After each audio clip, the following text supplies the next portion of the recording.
number 1. 1 plus secant x sine x tangent x equals secant squared x.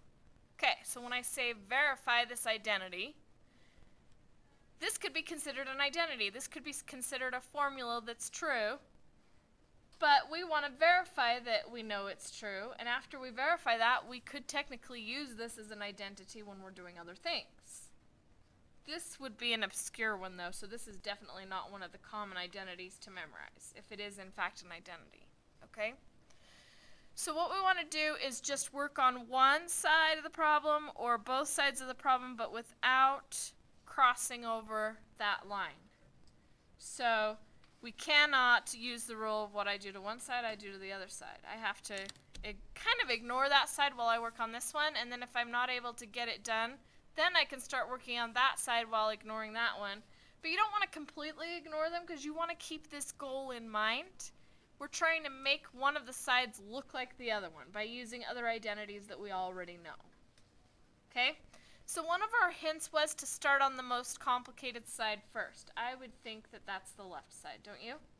Okay, so let's start there. One of our other hints is to change everything in terms of sine and cosine. I think that might be a good idea too, don't you think? Okay. I don't see anything that can be FOILed or factored, or there's no fractions or anything like that otherwise to worry about in this problem. Okay. So I'm going to go ahead and rewrite this side of the problem and change everything to sines and cosines. So secant would be what? 1 over cosine. Okay. And then sine will just remain as sine, but since I've now put a fraction in there, you might want to put that over 1 just so you remember where it's situated, where it lines up with everything else. And then tangent would be what? Sine over cosine. Okay, now let's simplify the fractions. When you multiply fractions together, you simply multiply everything in the numerator and multiply everything in the denominator. Okay, so that will give us 1 plus, very good, sine times sine is not 2 sine x, but rather sine squared, which also means sine x squared, right? That's just a way of writing it without the parentheses. And most typically the way it's done. Okay.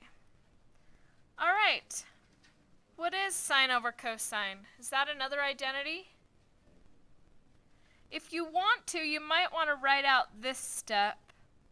I don't think you would have to do this step, but it might not hurt. So I've rewritten that so that I've got sine over cosine, but then there's 2 of each of them, so it's kind of like it's that thing squared. What would be the advantage of doing that? Anything? I don't think this is a necessary step, but it could be if you're not sure that this matches an identity. Does that make sense? So sine over cosine is what identity? Yes. Does that make sense? How sine over cosine equals tangent. So that means that this is tangent squared.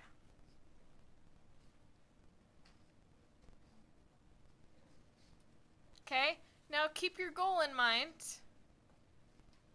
How can we get from this to this using an identity we already know?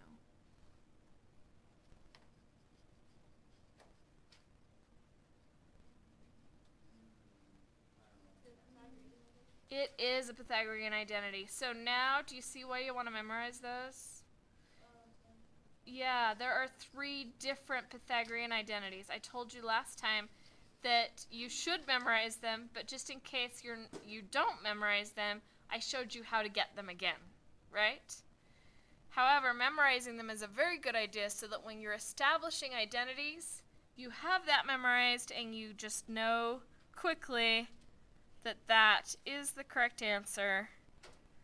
And so now the sides of our identity match, and we have verified that this is an identity.